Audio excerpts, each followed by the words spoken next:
Olá, bom dia a todos. Estamos aqui reunidos nesse domingo para mais um Evangelho da nossa Casa Espírita Bezerra de Menezes. O capítulo a ser abordado nessa manhã de domingo é o capítulo 24. Não coloquei a candeia debaixo do alqueire. Então, para iniciarmos, vamos começar com uma prece.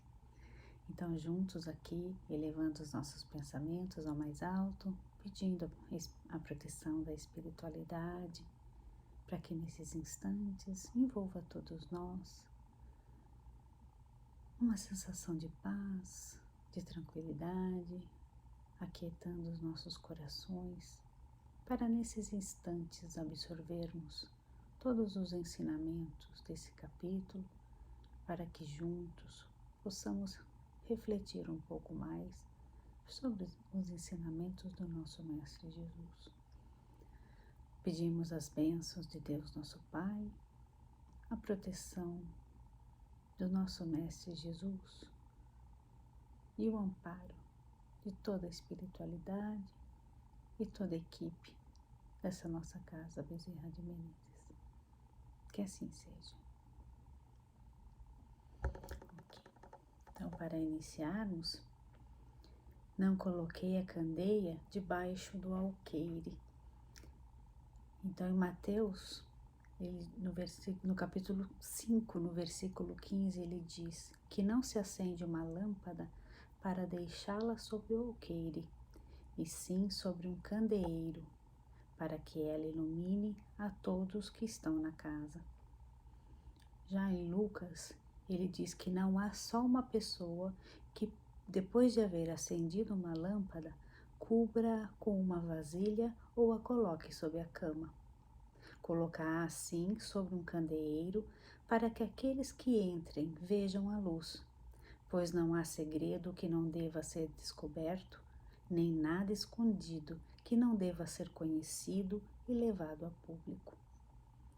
Então, para entender essa parábola de Jesus, vamos entender um pouquinho o que era, né, quando ele fala da candeia, o que era uma candeia. Na época de Jesus, sabemos que não havia luz elétrica, então a luz ela vinha da candeia. Então a candeia era um recipiente de barro pequeno, como uma lamparina, que hoje falamos que é uma lamparina, cheia de azeite, que era o combustível, né, utilizado para providenciar a chama, com um pavio na ponta, para que ali fosse então colocado o fogo, para que ela mantivesse a casa iluminada. E essa lamparina, ela era colocada no candeeiro, então ela era colocada no alto, num ponto alto da casa, para iluminar todo o ambiente e todos aqueles que ali estavam. E o alqueire? O alqueire, utilizado na época, não é a nossa medida de hoje, que é o alqueire, né, na nossa medida agrária, mas era um vaso de barro utilizado para as medidas dos alimentos. Então, eles utilizavam muita troca de alimentos na época. Então, uma medida de trigo era trocada por uma medida de um outro grão. Então, essa medida é que era utilizada através desse alqueire, que era o padrão de medida na época. E quando ele não estava sendo utilizado, e a candeia também não, que ela estava apagada, eles colocavam o alqueire cobrindo essa candeia e colocava debaixo do armário, debaixo da cama, para guardar. Então Jesus, que falava por parábolas, ele utilizava sempre exemplos do cotidiano das pessoas. E utilizando essas parábolas, essa candeia, o que Jesus quis dizer? Que não devemos esconder a nossa luz, porque a luz encoberta, de função alguma, ela vai ter, né? Então, para não colocar a candeia debaixo do alqueire, é para não ocultar a luz. Vamos ver aqui. Por que Jesus então falava por parábolas? Na acepção geral do termo parábola, é uma narrativa que tem por fim transmitir verdades indispensáveis de serem compreendidas. As parábolas do Evangelho são alegorias que contêm preceitos de moral. Quem nos diz isso é Kai Bar-Schutel, do livro Parábolas e Ensinos de Jesus. Então, olha só, eram ensinamentos para a vida, que eles precisavam entender. Mas também a gente sabe que naquela época, poucos eram aqueles que, se Jesus falasse de uma maneira direta, eles não entenderiam.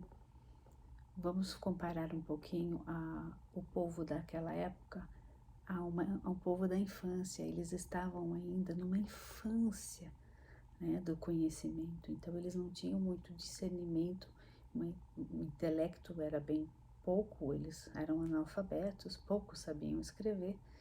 Então Jesus utilizava-se então dessas parábolas para conversar e passar os seus ensinamentos. E aí, então vem a pergunta: por que Jesus fala por parábolas? Porque a vós, discípulos, é dado conhecer os mistérios do reino dos céus, mas a eles não lhe é dado isso. Pois ao que tem, dar-se-lhe-á e terá em abundância, mas aos que não têm, até aquilo que tem, ser-lhe-á tirado. Por isso lhe falo por parábolas, porque vendo, não veem, e ouvindo, não ouvem e nem entendem. Porque o coração deste povo se faz pesado, e os seus ouvidos se fizeram tardos, e eles fecharam os olhos. Para não suceder que, vendo com os seus olhos e ouvindo com os ouvidos, entendam no coração e se convertam, e eu os cure. Quem disse isso foi Mateus, no capítulo 13, versículos de 10 a 15. Então, olha só. O que Jesus está dizendo com isso?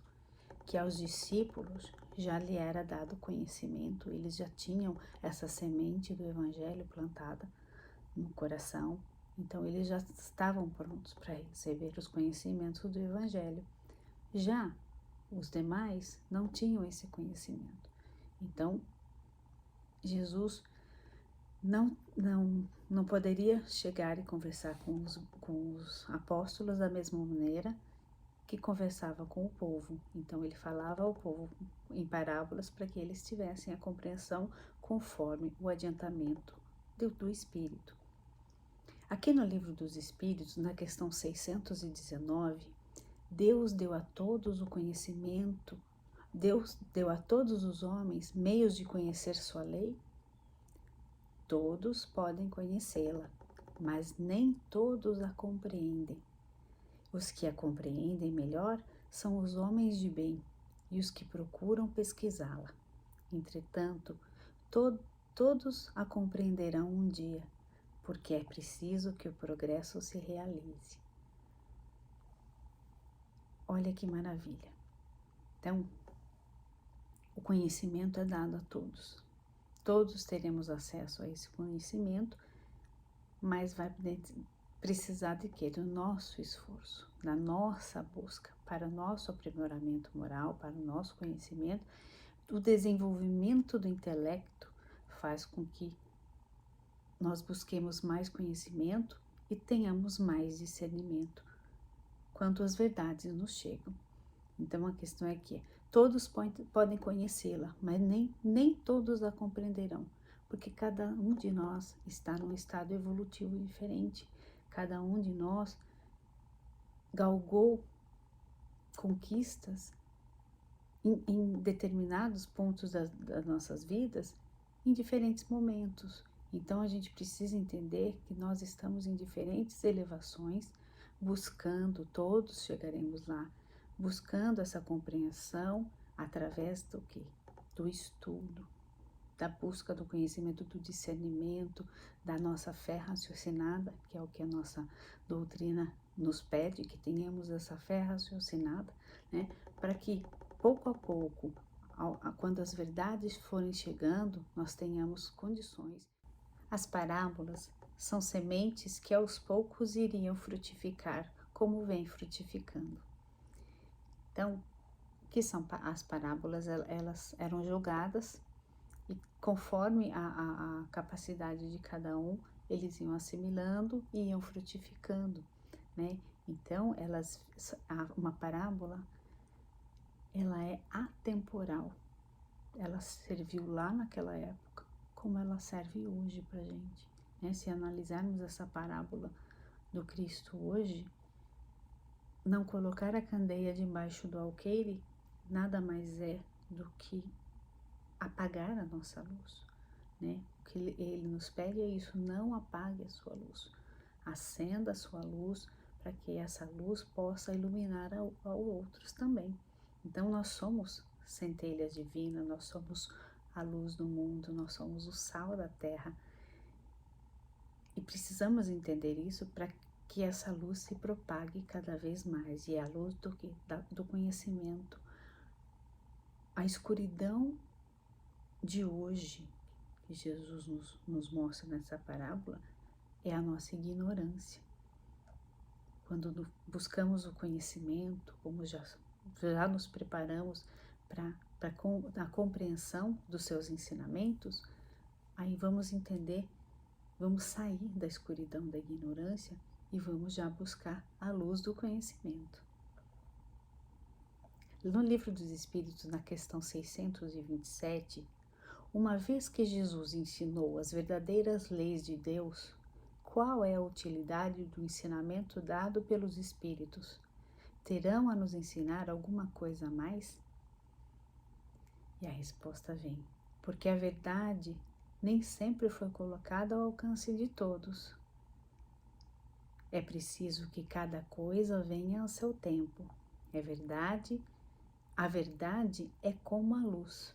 É preciso se habituar pouco a pouco, de modo a não ficarmos deslumbrados.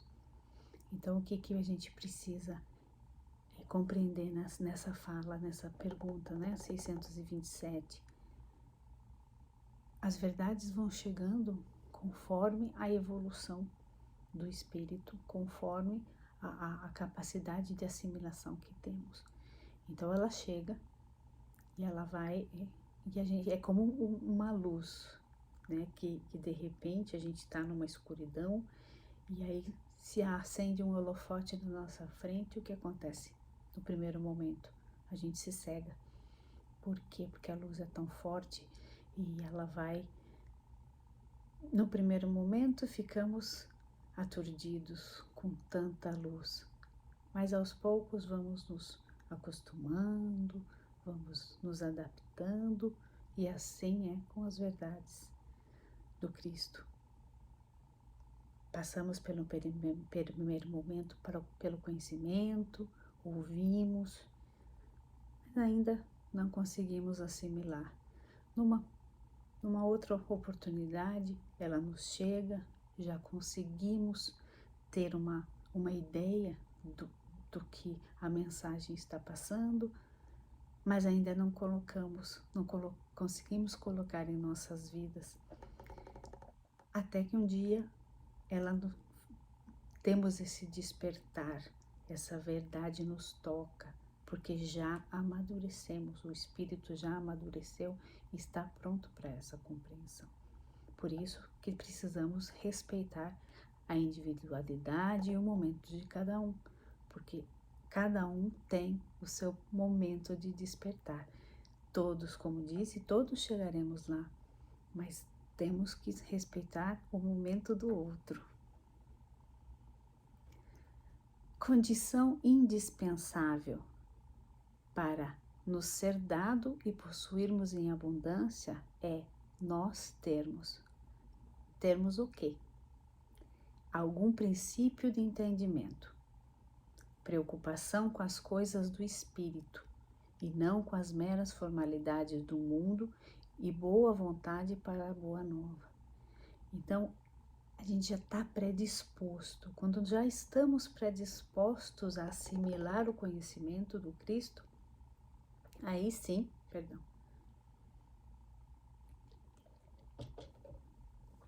Aí sim, nós temos a faca e o queijo na mão, porque já estamos com a vontade, a predisposição. Então, todos esses conhecimentos, quando nos chegam em abundância, porque nós já estamos prontos para isso, já conseguimos utilizar esse conhecimento para nos melhorarmos como espírito.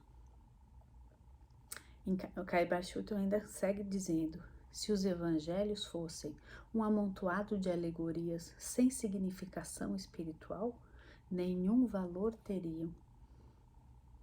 E é realmente isso. Para que tanta informação se não há um propósito? Para que gastar-se tanto tempo com tanta informação se ela não vai nos servir de nada? Então é prestarmos atenção nisso. O Evangelho está aqui nos dando todas as ferramentas, os recursos necessários para a nossa evolução, para o nosso crescimento espiritual, que estamos aqui para evoluirmos espiritualmente. Estamos aqui na Terra encarnados por um período, mas nós somos espíritos. Estamos na carne, mas não somos da carne. Nós estamos no mundo, mas nós não somos do mundo. Então precisamos ter essa compreensão de que tudo aqui é passageiro. O que realmente levamos daqui são as nossas transformações morais, são a nossa evolução como espíritos. Isso sim é que vai realmente valer a pena quando passarmos do lado de lá. Pontos mais abstratos de sua doutrina. Nos pontos mais abstratos da sua doutrina, há contradição na postura de Jesus? Nunca. Jesus nunca se contradiz. Ele nunca errou. Ele nunca teve ambiguidade nas suas parábolas, nas suas falas, porque ele partia do princípio da caridade, né? E ele exemplificava a caridade. Então Jesus foi o nosso modelo e guia. Foi e é o nosso modelo e guia. A sociedade se assemelham às pessoas, tem infância, juventude e maturidade. Então, é o que aconteceu na época de Jesus. Estávamos ainda na nossa infância pela compreensão do Evangelho, fomos amadurecendo. Muitos ainda continuam na infância, né? E ainda falta muita compreensão, mas há muitos que já têm essa maturidade e somos nós os espíritos que já buscam a compreensão dos ensinamentos de Jesus para dar essa guinada, para seguirmos em frente na nossa caminhada, ajudando aos demais com a nossa candeia. A ideia da candeia é justamente essa: utilizarmos a nossa luz para iluminar aquele que ainda segue nas trevas, que ainda não encontraram a sua própria luz. E quando eles já despertarem para isso, eles conseguem também passar adiante a luz que já está desperta neles. O princípio da nossa candeia, trazendo para os dias atuais, é esse: somos seres de luz. Precisamos acender a nossa luz do conhecimento para conseguirmos gerar mais luz para aqueles que estão à nossa volta, usando o princípio da caridade, da humildade e seguindo, doando em abundância, porque quanto mais doamos, mais recebemos. Então a ideia do Cristo é essa: somos a luz para propagar e tirar os irmãos da escuridão. Então, nos tirarmos da escuridão da ignorância. O conhecimento nos faz buscar o melhor. O conhecimento nos faz irmos atrás de mais conhecimento. Então, é a nossa fé raciocinada, buscando ali entender todos esses ensinamentos para aplicá-los em nossas vidas, para nos elevarmos e seguirmos a nossa caminhada mais rapidamente, numa elevação moral melhor. Estamos aqui para a nossa elevação moral. O espírito precisa se elevar moralmente. O povo da época eram crianças espirituais. O grão semeado fora da estação não produz. Então, todos aqueles conhecimentos de Jesus, na época, se fossem jogados ao solo, não fecundariam, porque nem todo o solo ali estava já pronto para receber as informações, o conhecimento do Evangelho. Então Jesus sabia que ele não poderia desperdiçar as sementes ali, jogando em solo ainda seco, sem adubo, sem ainda a preparação para receber as sementes. Os discípulos, aqueles que o seguiam mais de perto, tiveram acesso à parcela mais completa de seus ensinamentos. Aquele que já tem, ainda mais lhe será dado, e terá em abundância. Por quê? Porque eles já estavam prontos, então eles poderiam já receber mais conhecimento e seguir passando esses conhecimentos na divulgação do Evangelho adiante. Há sempre um momento de chamada, de grito interior, para que o homem vá buscar o conhecimento que lhe falta. A lei do progresso nos impele ao conhecimento. Então, somos chamados o tempo todo a evoluir. Não é o planeta que evolui, somos nós que evoluímos. Então, vamos trazendo para os dias de hoje, como que a gente entende isso? É quando lemos um evangelho, quando lemos lá atrás pela primeira vez e não compreendemos muitas coisas, hoje, com esse conhecimento adquirido, com essa já a nossa evolução do intelecto, hoje nós lemos novamente e conseguimos entender um pouco mais. Mas não é porque as palavras foram mudadas, porque nós mudamos, porque nós crescemos, porque nós já temos capacidade de discernir e dos ensinamentos que estão sendo passados aí. Então, a lei do progresso, precisamos de instrução, precisamos de conhecimento. O planeta só evolui se a população dali evolui. Vamos dar um exemplo da internet. Vamos colocar no exemplo da nossa pandemia. O que está acontecendo? O que aconteceu há 1 ano, 2 anos atrás? Quando nos deparamos com o isolamento e tínhamos em casa o computador, o telefone, né, o smartphone, mas não sabíamos utilizar. Não só sabíamos utilizar as plataformas da internet.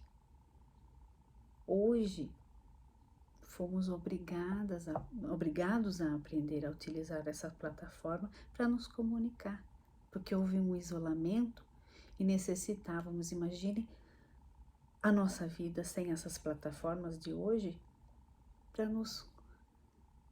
para seguirmos no estudo do nosso Evangelho, comunicando com os nossos entes queridos, nossos entes aqui, eu tenho pessoas queridas, né? Minha família está toda no Brasil. E como ia ser? Se eu não tivesse esse conhecimento, se eu não soubesse acessar uma internet, se eu não tivesse condições de ligar um computador. Então, pensando na situação do que a pandemia nos proporcionou, ela nos tirou da nossa zona de conforto. Ela nos levou a buscar um meio diferente de nos comunicarmos, de aprendermos a utilizar essa internet. E a gente sabe que nos mundos mais evoluídos, a tecnologia é muito avançada. Então a gente precisa também evoluir com isso, a gente precisa aprender para seguirmos adiante com o que vem lá na frente, né? Então o conhecimento hoje que temos, se a gente hoje consegue ter seguir uma plataforma, conseguir conversar, fazer um vídeo aqui, né? Lógico que tudo foi um aprendizado, liga para os amigos, pergunta como faz a gravação, o que tem que fazer. Tivemos muitas pessoas e sabemos de muitas pessoas que buscaram ajuda, para quê? Para seguirem conectando. Mas o contrário também aconteceu. Sabemos que muitas pessoas se fecharam para essa oportunidade, né? Se viram, acharam que o desafio era muito duro e simplesmente disseram, ok, eu não consigo, eu não sei, a hora que voltar tudo à normalidade, eu volto à minha vida normal. E sabemos que não é assim, sabemos que nada vai voltar ao normal, muitas coisas não voltarão a ser como antes, e a tecnologia, ela nos está dando a possibilidade de seguirmos a nossa vida, né? Então, essa lei do progresso, o conhecimento do ser, nós precisamos do conhecimento para equilibrarmos, né? O nosso intelecto, a nossa inteligência com a nossa moralidade. Mas é preciso fazer a nossa parte. Então, que busquemos, né? Dentro dessas situações difíceis, né? De uma pandemia que nos deixou aqui isolados,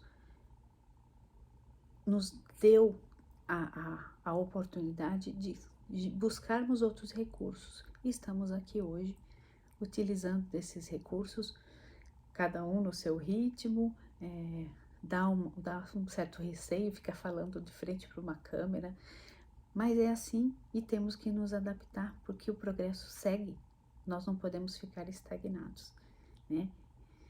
Vamos lá. Dar-se-á aquele que tem. O Evangelho, no Evangelho segundo o Espiritismo, no capítulo 18. Dar-se-á ao que já tem e tirar-se-á ao que não tem. Tendo o sentido da palavra divina, aquele que se esforça para o bem, para a caridade. Já aquele que não se esforça, não cultiva o campo do trabalho que o Pai lhe granjeou, acabará por perdê-lo. Chega de comodismo. Então a gente precisa mostrar que estamos nos esforçando, né? A gente precisa, a gente precisa colocar ação nas nossas vidas, mostrar que estamos aqui dispostos a ir atrás do conhecimento, buscando esse conhecimento, atuando, colocando em prática tudo aquilo que em cada domingo a gente aprende nesse evangelho. Estamos aqui destrinchando aos poucos, a quinta vez, a sexta vez, na 10ª vez, quem sabe a gente vai conseguir entender um pouco mais, mas seguir fazendo. O que não podemos é cruzar os braços e esperar que o mundo melhore. Não é o mundo, somos nós. Nós precisamos desse melhoramento e nós é que precisamos sair e trabalhar e servir. O Cristo disse: não viemos aqui para ser servidos, viemos para servir, e servir nas boas ações, nas boas atitudes, num movimento proativo de ajuda ao próximo. Mesmo com os apóstolos, entretanto, Jesus não detalhou certos aspectos que eles não teriam condições de compreender. Isso ficou para o futuro, quando a ciência já estivesse mais desenvolvida e o Espiritismo oferecesse as chaves necessárias para a compreensão de certas verdades. Então, o desenvolvimento da ciência trouxe, né, as chaves para a compreensão das verdades do Espiritismo. Por isso que o Espiritismo é uma religião, uma filosofia e uma ciência juntas, para que pudéssemos aqui compreender certas revelações que não compreendemos no passado. Ainda hoje é comum encontrarmos quem não entende a profundidade dos ensinamentos de Jesus. Sim, quem cultiva a imagem de um Deus vingativo e rancoroso, punitivo. Então, tem as pessoas que não acreditam que há um Deus, né? Que estamos aqui, viemos do pó e voltaremos ao pó, e que não há uma força maior cuidando de todos nós, né? A providência revela a verdade de forma gradual e à medida que a humanidade está madura para recebê-la. Então, ela não é julgada, a verdade escancarada nas nossas faces Não, ela chega conforme já espíritos evoluídos já são capazes de dar seguimento, de dar andamento a essas verdades para passar adiante aos demais. Isso é ser luz, isso é propagar a luz, é ter o conhecimento e não guardar só para você, é não colocar o conhecimento né, debaixo do alqueire. Por quê? Porque esse conhecimento precisa ser propagado, essa luz precisa ser passada adiante. E a luz do conhecimento, para todos estarmos bem, todos chegarmos ao objetivo, né, da perfeição, da evolução espiritual, é necessário que essa luz seja dada a todos. Então, quem tem mais, tem que passar, tem que dar luz aos demais. E quanto mais ele tem, mais ele vai receber, porque ele tem a capacidade de propagar. Então, quem propaga a luz, recebe sempre mais luz. Ela mantém a luz em reserva e não sob o alqueire, né? Então, essa luz, já a atitude humana, no decorrer dos séculos, foi sempre a de esconder o conhecimento, né? Desde a época de Jesus, quem sabia mais, os senhores da lei, os senhores do conhecimento, eles guardavam esse conhecimento para si, para manipulação, para ter o poder daqueles que não sabiam. E isso continua até hoje, né? Se olharmos, colocarmos nos dias atuais, a gente consegue perceber a manipulação, né? Não vamos citar os políticos aqui, mas é bem por aí. Aqueles que têm o conhecimento, têm o poder e que têm a capacidade de manipular o povo pela ignorância. Já a atitude humana no decorrer do século foi sempre a de esconder os conhecimentos e restringir a verdade a um grupo de iniciados. Finalidade de dominação, colocava a luz sobre o alqueire. Foi o que eu acabei de falar aqui. Então, quando a gente guarda o conhecimento pra gente e não passa adiante, a gente está privando outras pessoas de também usufruírem desse conhecimento e facilitarem as suas vidas, terem uma melhor compreensão de como lidar com as suas situações nessa encarnação. A ciência, entretanto, não respeitou a trava da religião. Conforme as sociedades amadureciam e a fé foi rejeitada, por contrária à observação científica. A fé cega, né? Acreditar por acreditar, mas não ter a compreensão do porquê. Por que as coisas aconteciam, por que era, né, era dessa maneira. Então, a fé cega nos deixa o quê? Marionetes, somos manipulados pelas informações que chegam a alguns que a utilizam da maneira que querem, em benefício próprio. Fé inabalável só o é a que pode encarar de frente a razão em todas as épocas da humanidade. No Evangelho segundo o Espiritismo, no capítulo 19.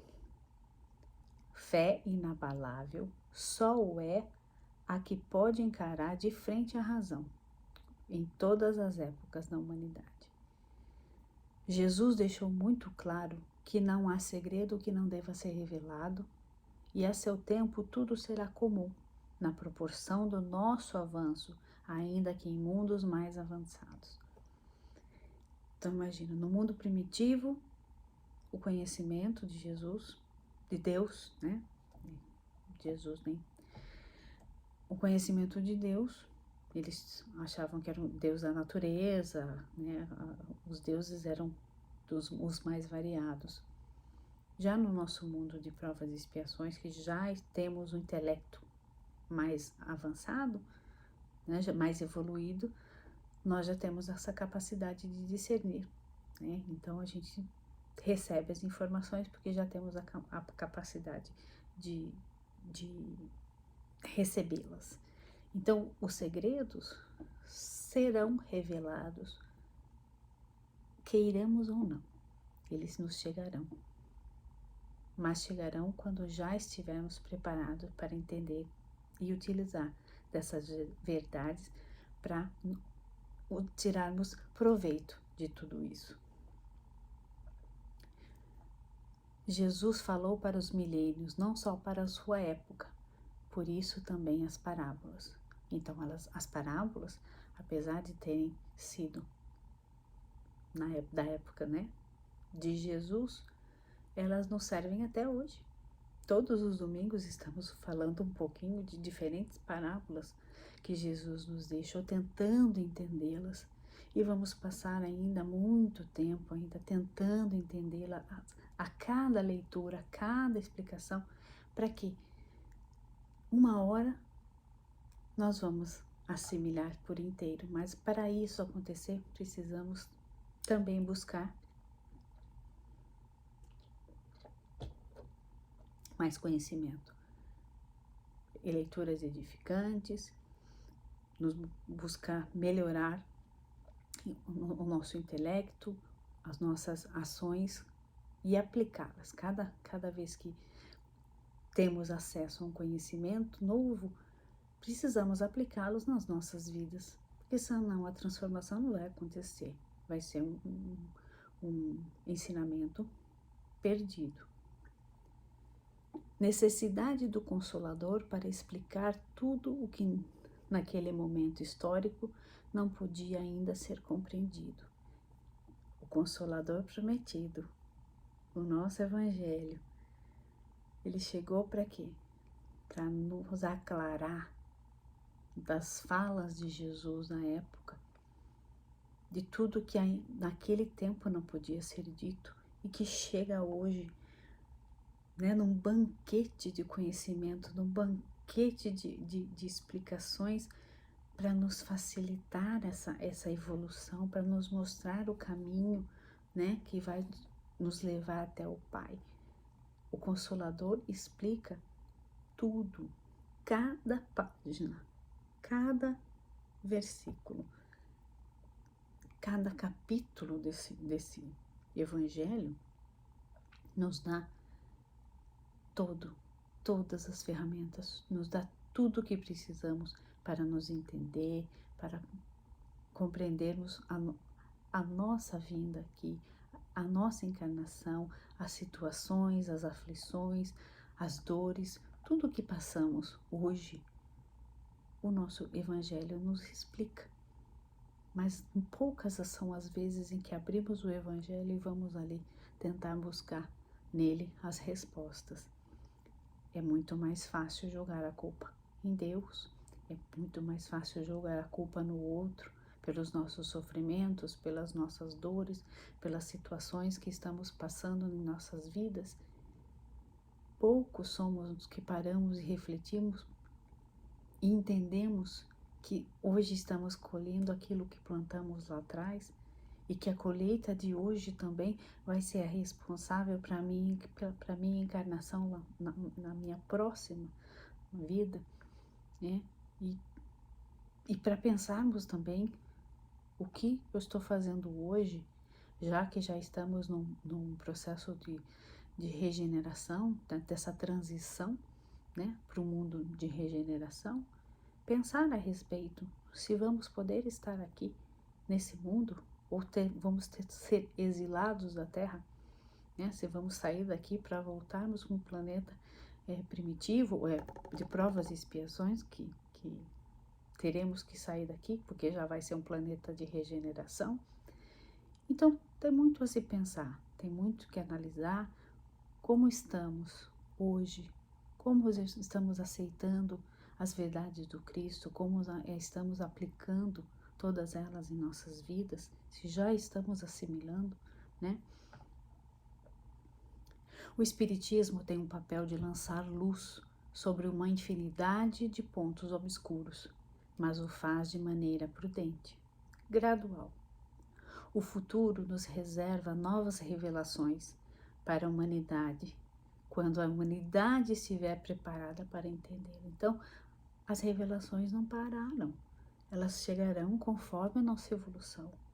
Não são mistérios da doutrina reservados a um grupo privilegiado, Os acontecimentos prepararão a difusão das ideias. Então, ela chegará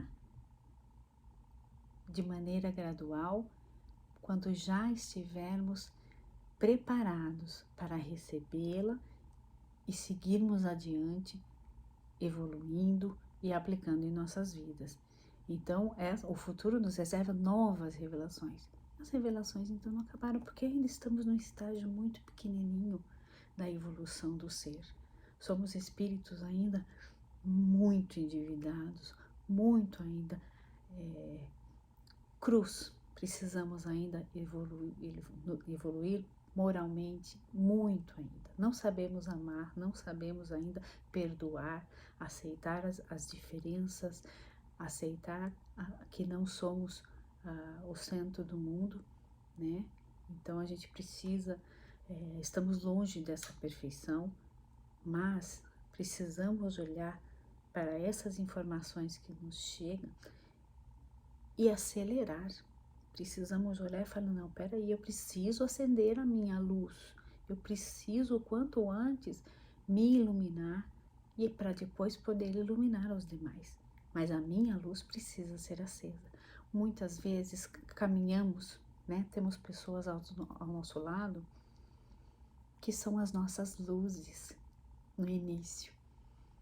Então a gente acaba utilizando a luz do outro para caminharmos em busca de alguma coisa. Mas temos que ter a consciência de que essa luz um dia se vai também, porque outros seres seguem as suas caminhadas e precisam, né, continuar a sua propagação de luz. Então, utilizamos essa luz por um tempo, mas precisamos, nesse momento, ao utilizarmos a luz do outro, começarmos a já acender a nossa, né? Através dos exemplos, do conhecimento que o outro nos passa, essa luz é acesa também. E assim, apesar de ser pequenininha, ela é nossa. Tem uma historinha da lua falando com o vagalume. Eu achei bem interessante porque é uma verdade. A lua dizia ao vagalume: olha, eu não gosto de criticar, mas a sua luz é tão pequenininha diante ao meu brilho que você é muito insignificante. O vagalume humildemente virou para a lua e disse: olha, lua, não importa se a minha luz é pequena, mas ela é minha. Eu já brilho. O que a gente pensa? Por que a lua brilha? A lua não tem luz própria. Ela brilha pela luz do sol. O reflexo, né, do sol é que faz com que a lua brilhe. Então ela não tem luz própria. Ela se vangloria de uma luz que não é dela. Já o vagalume, pequenininho, com aquela luzinha bem pequenininha, mas a luz era dele, vinha dele. Então ele já tinha essa luz, independente dela ser pequenininha, ela já iluminava. E de pregai. Não podemos nós cairmos nos erros do passado novamente. Não podemos esconder as verdades que já possuímos. Delas temos que dar testemunho e exemplificarmos as mudanças que já permitimos em nós. Não podemos agir egoisticamente, escondendo os conhecimentos espirituais que poderiam beneficiar a muitos. Que conhecimentos são esses? É a gente tirar, né, o alqueire da candeia e deixar a candeia iluminada, é passar adiante o conhecimento que já adquirimos, que já nos beneficiamos, que nos ajuda a caminhar e passar adiante aqueles que precisam, que não acenderam a sua luz ainda. Então é tirar essa ideia egoística de guardar todo o conhecimento só para nós, né? Quanto mais passamos adiante, mais rápido estaremos juntos, nos elevando e progredindo. Leon Denis diz que o espiritismo tende a reunir e a fundir numa síntese grandiosa todas as formas de pensamento e da ciência. Então, um aglomerado, por isso que fala, o Espiritismo é a religião, é a filosofia e é a ciência, juntos trazendo o conhecimento. Não vades ter aos gentios. Por que Jesus disse isso? Quem são os gentios na época de Jesus? Todo aquele que não era judeu era considerado gentio. Então Jesus disse, enviou os 12 apóstolos e lhes ordenou dizendo, não ireis pelo caminho dos gentios, nem entrareis em cidade de samaritanos, mas ide antes as ovelhas perdidas da casa de Israel. E indo, pregai dizendo, é chegado o reino dos céus. Em Mateus, no capítulo 10, do versículo 5 a 7. Não ir aos gentios. Jesus sabia que era preciso fixar seus ensinamentos entre os judeus inicialmente, e sabia também que oportunamente surgiriam outros seguidores que se encarregariam dessa tarefa, como aconteceu com Paulo de Tarso, né, quando foi levar a cruz a Roma. Né? Então, os gentios não estavam prontos para receber os ensinamentos de Jesus. Ali não havia um solo preparado para receber esses ensinamentos. Eles eram povos ainda muito duros, que não acreditavam na unicidade de Deus, e eles precisavam ainda do seu tempo. Jesus estava ali respeitando o tempo deles. Já o povo, né, ide as ovelhas perdidas da casa de Israel.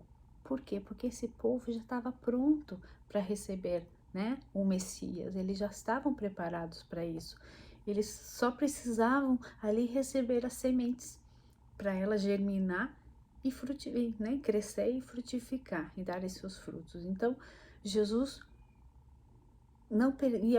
naquele momento, eles não estavam excluindo os gentios.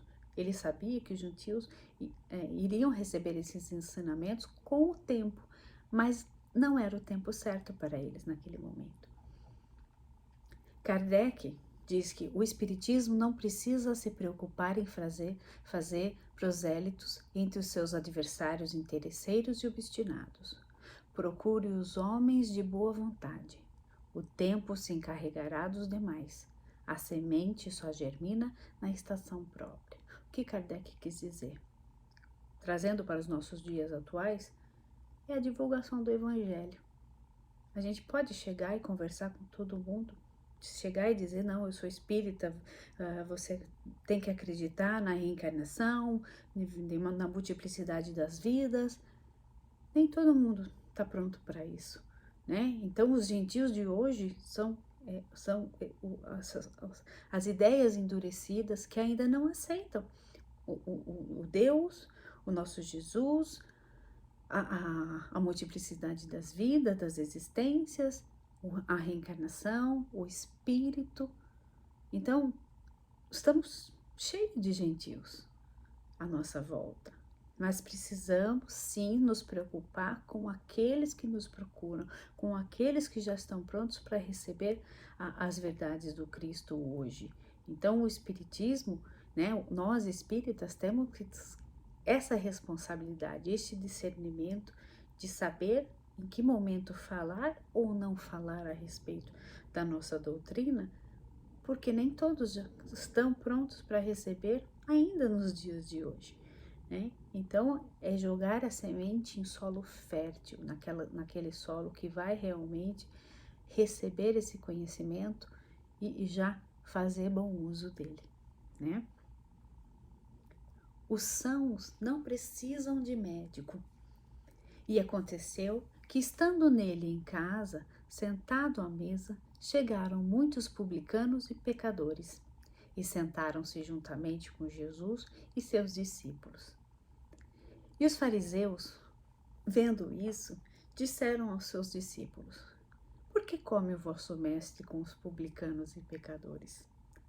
Jesus, porém, Ouvindo, disse-lhes: não necessitam de médicos os sãos, mas sim os doentes. Quem nos disse foi Mateus, no capítulo 9, versículos de 10 a 12. Quem necessita de médicos são os doentes. Quem são os doentes de hoje? Somos nós, todos os aflitos de hoje, somos os enfermos da alma. E Jesus era o médico das almas. Então ele chegava àqueles que necessitavam dele, que buscavam a sua ajuda, o seu consolo, o seu amor, a sua cura. Então ele ia ao encontro daqueles que realmente queriam ser curados, queriam receber essa amorosidade, essa força divina que ele exalava, né? Quando se aproximavam dele. E os fariseus eram os senhores da verdade, os senhores do conhecimento, eles se achavam puros, elevados. E Jesus não chegava até eles porque eles não necessitavam de nada. Então eles questionavam por que Jesus não os enaltecia, por que eles não colocavam no pedestal, dizendo que eles eram os preferidos, o povo elevado de maior conhecimento. Mas Jesus sabia que não era assim, que era um povo só de fachada, só eles só ostentavam o conhecimento, mas não havia ali nenhuma intenção de transformação, não havia nenhuma intenção, né, de levar os conhecimentos do Cristo a fundo. Jesus se dirige sobretudo aos pobres deserdados, que são os mais necessitados de consolo, e não aos orgulhosos que pensam saber de tudo. Jesus se aproximava mais dos publicanos e dos pecadores do que dos fariseus e orgulhosos.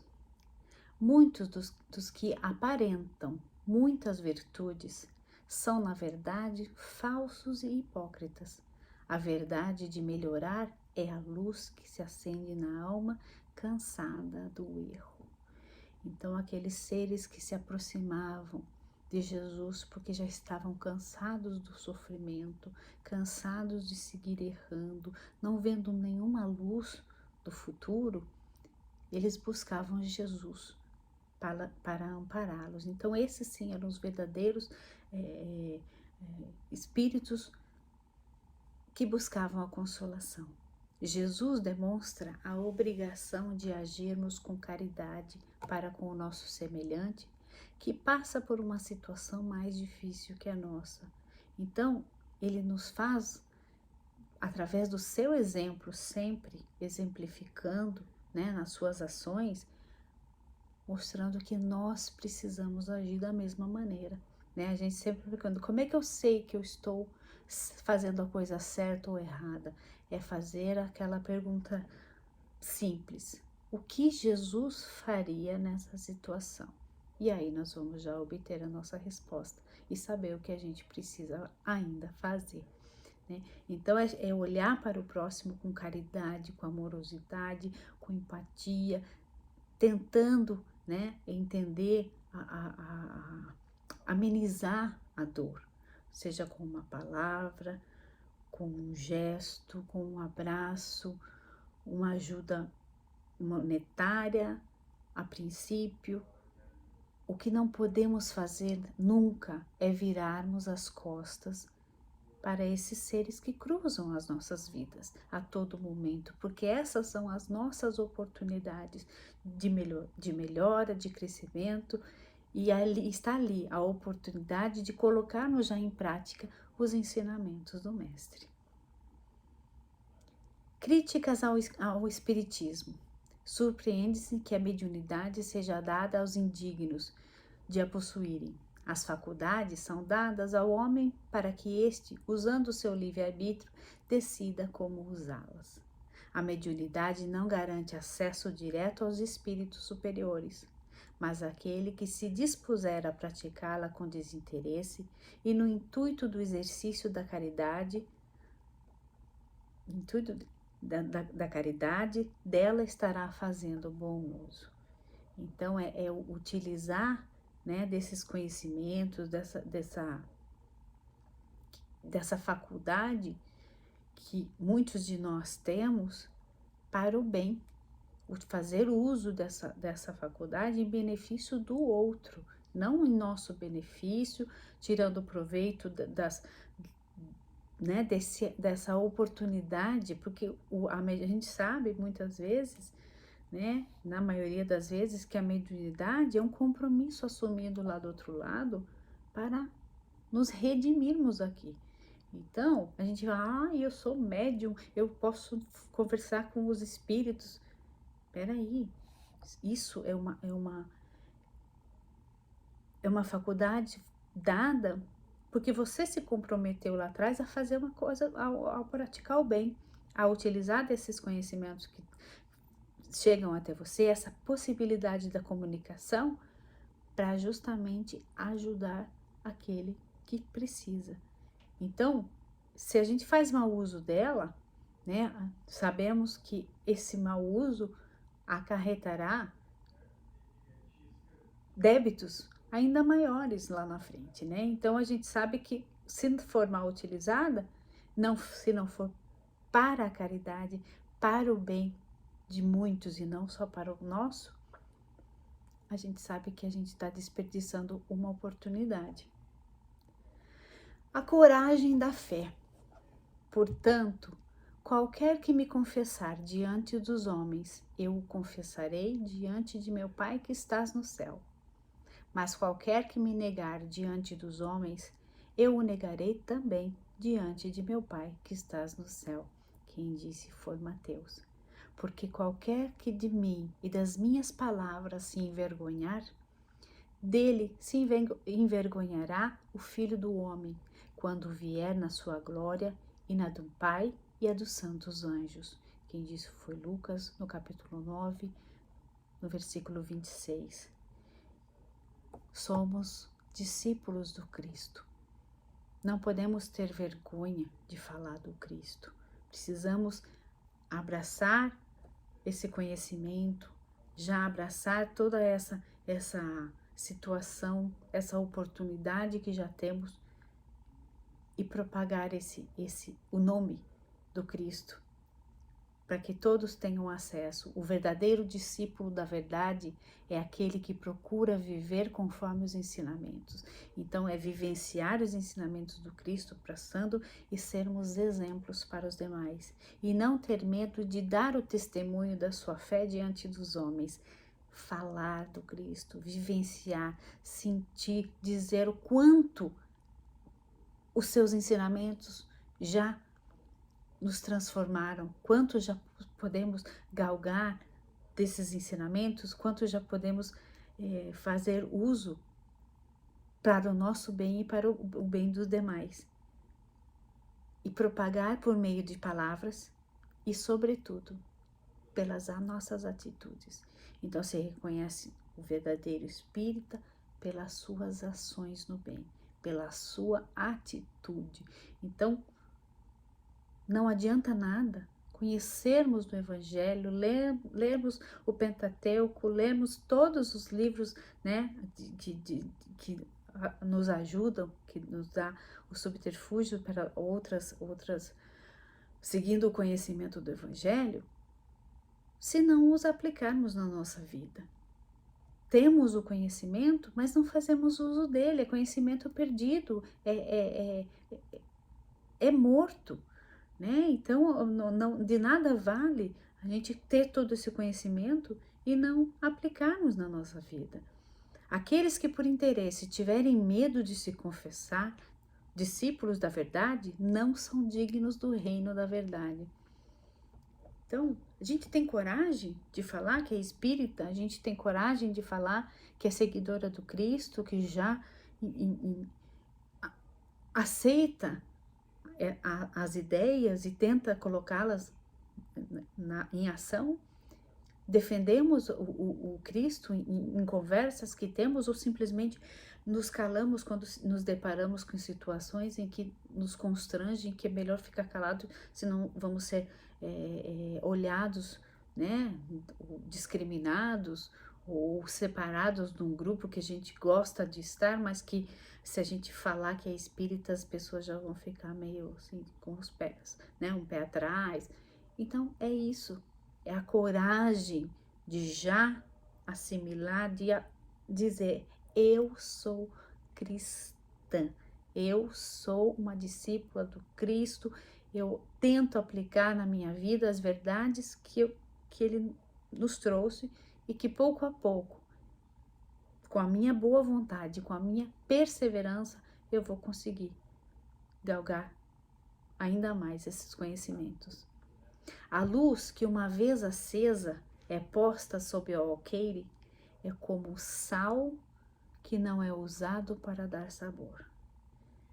Então, quando você cobre, né, essa luz com o alqueire,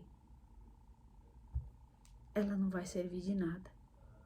É como você ter um prato muito elaborado, uma comida muito gostosa, que você olha, ela tá bem apetitosa, quando você vai comer, ela não tem gosto, porque ela não tem o sal. Nós somos isso, nós somos o sal da terra para dar gosto, para dar vida, para passar ânimo, para dar luz àqueles que nos cercam, àqueles que passam por nós e de repente, num momento, vai se lembrar: uau, eu preciso de uma luz hoje, e ela vai se lembrar de você. Essa pessoa, um dia, quando ela já estiver pronta para acender a própria luz, ela vai ter a referência de saber que ali em você, você pode ser esse instrumento que vai passar essa chama adiante, né? Então, que sejamos esses instrumentos bem utilizados pelo Cristo para passarmos a luz adiante a todos. De outro modo, aquele que oferece da sua luz não deve temer perdê-la ou tê-la enfraquecida. Aquele que tem, mais lhe será dado. Aquele que a usa em proveito do semelhante, mais lhe será dado e terá em abundância. Então é a luz que propaga e ela cresce ainda mais, porque você dá e quando você dá, você recebe ainda mais daquilo que você está dando. Então, que sejamos nós instrumentos para dar amor, para dar muita luz, para dar muita esperança, muita fé, um ombro, uma mão, um braço estendido, um abraço, um sorriso, que sejamos sim instrumentos para proporcionar ao outro essa esperança, essa luz que vem no momento de treva, no momento de escuridão, no momento que não há ninguém à volta desse ser, e que aí chega essa luz encaminhando, mostrando o caminho que ele deve que ele deve traçar, né? Confessar Jesus perante os homens se refere mais a praticar o amai-vos uns aos outros do que a mera proclamação vazia. Então, é a ação, é mostrar nas nossas atitudes que realmente nós entendemos Jesus amando ao próximo.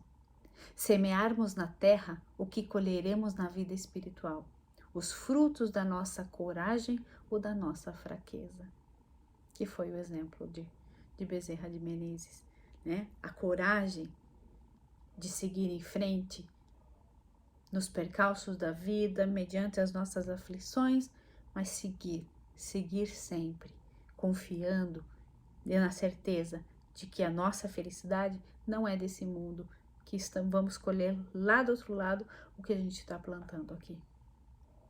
E carregar a cruz. Quem quiser salvar a vida, perdê-la-á. Que Jesus quis dizer com isso? Apesar de todas as dificuldades que todos nós estamos aqui, temos a opção de seguir com Ele ou não. Bem-aventurados sereis quando os homens vos odiarem e quando vos separarem, e vos injuriarem, e rejeitarem o vosso nome como mau, por causa do Filho do Homem. Folgai nesse dia, exultai, porque eis que é grande o vosso galardão no céu, pois assim faziam os seus pais aos profetas. E dizia a todos: se alguém quer vir após mim, negue-se a si mesmo e tome cada dia a sua cruz e siga-me. Tome cada dia a sua cruz. Seguirmos com as nossas dores, com as nossas aflições, os nossos medos, as nossas imperfeições, as nossas fraquezas, mas mesmo assim seguir a Jesus. O que a gente não pode é esperar que a gente melhore, que a gente evolua para depois seguir, porque aí nós estamos nos prendendo aos bens da terra, porque aí a gente vai se melhorar, porque a nossa desculpa é sempre essa, né? A gente não tem tempo, a gente precisa trabalhar, a gente precisa se melhorar, se curar, para depois a gente conseguir seguir Jesus. E não é isso que ele fala, porque qualquer que quiser salvar a sua vida, perdê-la-á, mas qualquer que por amor a mim perder a sua vida, a salvará. Porque que aproveita o homem granjear o mundo todo, perdendo-se ou prejudicando-se a si mesmo. Então a gente se preocupa com os bens materiais, com os bens da terra e nos esquecemos, né, do quem disse isso foi Lucas, no capítulo 9, no versículo 23 a 25, que ele diz que se nos perdermos nas coisas materiais, para depois, a hora que estivermos prontos, mais tranquilos, mais confortáveis, começarmos a seguir Jesus, quando passarmos para o lado de lá, a gente vai ver quanto que a gente perdeu tempo, o quanto a gente errou de esperar para que esse momento chegue, porque não vai chegar. Nós não vamos ter a nossa paz, as nossas aflições, nós vamos seguir ainda por muitas encarnações tendo tudo isso.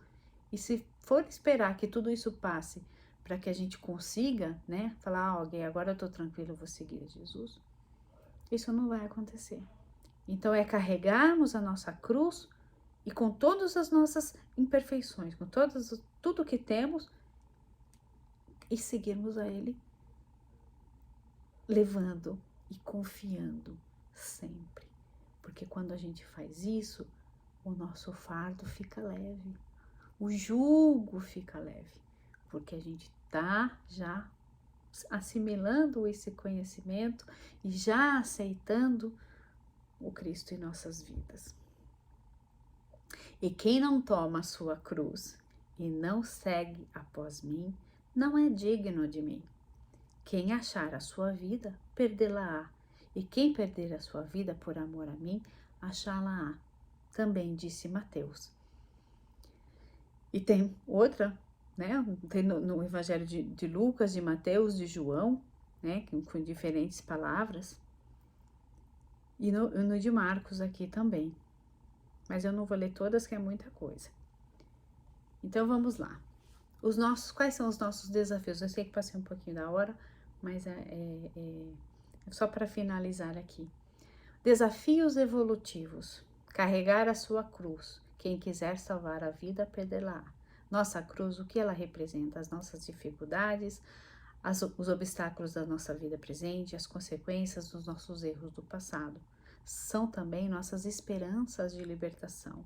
Porque quando a gente sabe, né, o Evangelho nos dá isso, que essas aflições chegam como oportunidades de crescimento. Então, no círculo carnal, é a dificuldade orgânica, o grau social e o parente difícil que chegam para nos ajudar nesse crescimento. No plano espiritual, é a vergonha do defeito íntimo que não vencemos aqui, o débito que não foi pago e a expiação da culpa. Então, é prestar atenção para que todas essas pessoas difíceis, todas essas situações difíceis, as enfermidades que nos chegam, olhar para todas elas como oportunidades de crescimento aqui, quitação de débitos, eliminação das culpas, apaziguamento da alma. Então, é tentar fazer uso do que olhamos como ruim e recebermos como bênçãos de Deus, enviadas a nós para o nosso próprio crescimento. Então, para terminarmos, vamos pedir ao nosso Mestre Jesus, com tantos ensinamentos de hoje, nesse Evangelho, para não colocarmos a nossa candeia debaixo do alqueire, para seguirmos sendo luzes àqueles à nossa volta, a nós mesmos, nos iluminando, nos elevando, buscando sempre o caminho reto, a porta estreita, buscando o contato íntimo com nossos anjos de guarda, sentindo a presença de todos eles, buscando nesse Evangelho, nessas informações tão ricas que nos chegam a todo momento, transformá-las em ações, em transformações íntimas, buscando cada vez mais usar da nossa chama, dessa chama que se chama vida, dessa vida que transborda em luz, em bênçãos, de diferentes formas, e que possamos sim confiar no Cristo, nos seus ensinamentos e, acima de tudo, sentir as bênçãos de Deus, nosso Pai, em nossas vidas, a misericórdia divina chegando a todos nós a todo momento.